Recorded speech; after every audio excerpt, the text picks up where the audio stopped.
तर विद्यार्थी मित्रांनो, आपण इयत्ता 6वी इंग्रजी माध्यम. चला शिकूया आनंदाने. तर आपला जो आजचा टॉपिक आहे हा 6वा. आमचा बाग किती छान, आमचा बाग किती छान. यामध्ये ही कविता यशवंत देव यांनी लिहिलेली आहे. त्यांचा जन्म 1926, मृत्यू 2018. ज्येष्ठ मराठी गीतकार, संगीतकार, कवी आणि निवेदक. मराठी भावगीते, चित्रपट आणि नाट्यसंगीतातला त्यांनी आपल्या रचनांनी समृद्ध केले. त्यांना शब्दप्रधान गायकीचे पुरस्कर्ते मानले जाते. मुंबई आकाशवाणी केंद्रावर त्यांनी सादर केलेला भावसरगम हा कार्यक्रम संपूर्ण महाराष्ट्रात खूप गाजला. त्यातून ते महाराष्ट्रात लोकप्रिय झाले. भातुकलीच्या खेळामधील दिवस तुझे हे फुलायचे अशी अनेक भावगीते त्यांनी संगीतबद्ध केली आहेत. अक्षर फुले आणि गाणारे शब्द हे त्यांचे प्रसिद्ध कविता संग्रह आहेत. ही कविता गीतपुष्पांचा फुलोरा, पुन्हा मी म्हणतो, ही कविता गीतपुष्पांचा फुलोरा या संकलित काव्यसंग्रहातून घेण्यात आली आहे. प्रस्तुत कवितेतून कवीने बागेतील रंगीबेरंगी फुले, पक्षी, कीटक आणि झाडे यांचे महत्त्व अतिशय मार्मिक शब्दात वर्णन केलेले आहे. तरी आमचा बाग किती छान, आमचा बाग किती छान ही कविता, या प्रस्तुत कवितेत आपण रंगीबेरंगी फुले, पक्षी, कीटक आणि झाडे यांचे महत्त्व अतिशय मार्मिक शब्दात त्यांनी वर्णन केलेले आहे, ते आपण शिकणार आहोत. तर आपण आता प्रत्यक्ष कवितेच्या वाचनाला सुरुवात करूया. छान छान छान आमचा बाग किती छान, फुलेही छान, फळेही छान, पक्षी किती छान. दिशा दिशांना दरवळतो सुगंध वाऱ्यासंगे, गाणी गाती फुलाभोवती भिरभिरणारे भुंगे. झरातल्या पाण्याशी खेळे वेलींची कमान, रंगीत रंगीत फुलातून हास्य उमलते तेव्हा, घमघणारा सुवास आपल्या उरात भरून घ्यावा.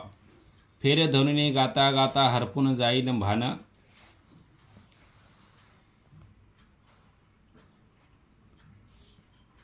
पिवळा चाफा करीत नाही शेवंतीचा हेवा, जास्वंदीच्या रंगशेटीच्या गुलाब करीतो वा वा.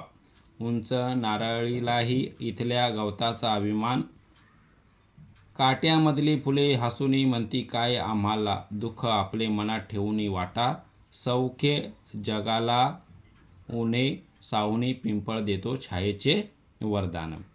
तर यामध्ये ही कविता यशवंत देव यांनी अतिशय छान पद्धतीने आपल्याला त्याचं वर्णन केलेलं आहे. या ठिकाणी आपण कविता गायन करण्याचा प्रयत्न करू. छान छान छान आमचा बाग किती छान, फुले छान, फळे छान, पक्षी किती छान. छान छान छान आमचा बाग किती छान, फुले छान, फळे छान, पक्षी किती छान. दिशा दिशांना दरवळतो सुगंध वाऱ्या संगे, गाणी गाती फुलाभोवती बिरबिरणारे भुंगे. झरातल्या पाण्यांशी खेळे वेलींची कमान, छान छान छान आमचा बाग किती छान. रंगीत रंगीत फुलातून हसू उमलते तेव्हा, घमघमणारा सुवास आपल्या उरात भरून घ्यावा. फेर धरून गाता गाता हरपून जाईल भान, छान छान छान छान आमचा बाग किती छान. पिवळा चाफा करीत नाही शेवंतीचा हेवा, जास्वंदीच्या रंगछेटची गुलाब करतो वावा. उंच नारळाही इथल्या गवताचा अभिमान. छान छान छान छान आमचा बाग किती छान. काट्यामधली फुले हसूनी म्हणती काय आम्हाला. दुःख आपुले मनात ठेवून वाटा सौख्य जगाला. उन्हे सावनी पिंपळ देतो छायेचे वरदान. छान छान छान छान आमचा बाग किती छान. तर अशा पद्धतीने आपण कवितेचे गायन करण्याचा प्रयत्न केलेला आहे. आता आपण कवितेचे प्रश्न उत्तर बघणार आहोत. तर बघा इथं बघा. आता इथं दरवळणे म्हणजे श्वास पसरवणे, कमान म्हणजे शोभेसाठी केलेली अर्धगोल रचना, भान हरपून जाणे म्हणजे बेभान होणे, स्वतःला विसरून जाणे, हेवा म्हणजे मत्सर किंवा ईर्ष्या, सौख्य म्हणजे सुख, सावनी म्हणजे सहन करणे, छाया म्हणजे सावली. आता इथं आपण प्रश्नाचे उत्तरे बघणार आहोत. इथं बघा, खाली दिलेल्या प्रश्नाचे उत्तर त्या खाली दिलेल्या पर्यायातून निवडा. योग्य उत्तरासमोर अशी खूण करा. तर बघा, कविता पहिला आहे, कविता वाचत असताना तुमच्या मनात कोणता भाव निर्माण झाले? कोणते भाव निर्माण झाले?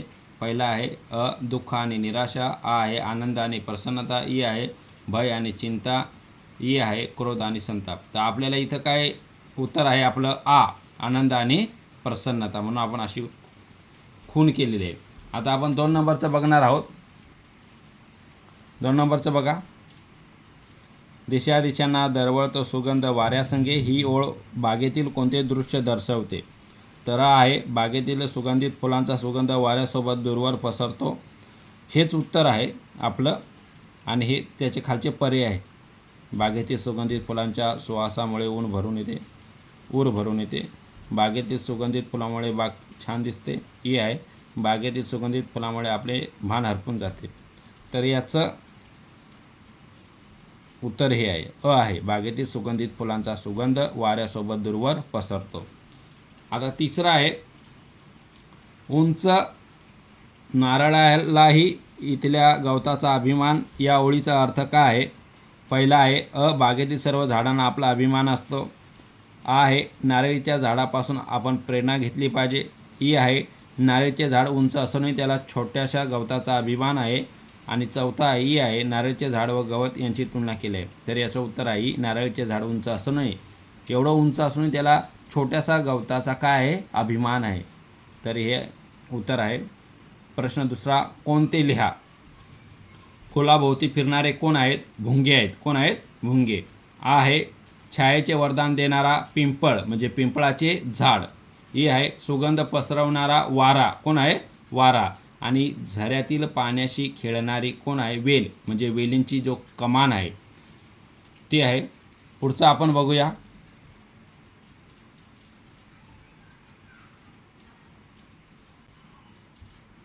प्रश्न तिसरा आहे, योग्य जोड्या लावा. अ गट ब गट. अचा पिवळा, पिवळ्याचा काय पिवळा आहे? काय? चाफा आहे. आ आहे उंच, उंच काय आहे? नारळी. ई आहे घमघमणारा कोणता आहे? सुवास आहे. आणि काटेरी काय आहे? गुलाब आहे. तर असे आपले प्रश्न उत्तर आहेत. आणि विद्यार्थी मित्रांनो, असेच नवीन व्हिडिओ तुम्हाला जर कोणत्या धड्याचे प्रश्न उत्तर पाहिजे असतील तर तुम्ही कमेंट करा, अजून सूचना करा. तुम्हाला वाटलं तर व्हिडिओ लाईक करा, शेअर करा आणि सबस्क्राईब करायला विसरू नका. धन्यवाद.